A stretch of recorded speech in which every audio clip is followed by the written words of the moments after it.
আসসালামু আলাইকুম। আমি আজকে একটা ভিডিও লই আইলাম। লইয়া হওয়ার বিষয়টা হইল গিয়া পাটাও রেমিট আপস সম্বন্ধে। অনেক ভাই, অনেক আত্মীয় স্বজন, বন্ধু বান্ধব অনেকজনে সরাসরি দেখা হইল ফোনও যে আপস দিয়ে কিতা পয়সা পাঠানি যায়নি।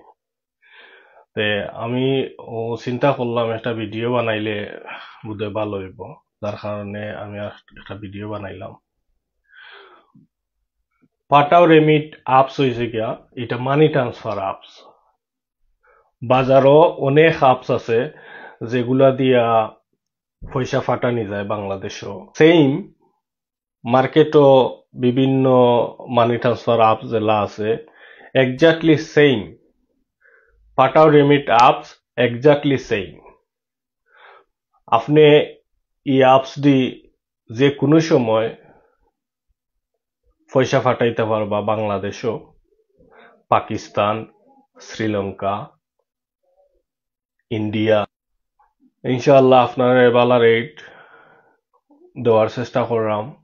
আপনারা আপস ব্যবহার করুকা, আর এটা নিশ্চিন্তে ব্যবহার করুকা, কোনো অসুবিধা নাই। ওকে, আসসালামু আলাইকুম।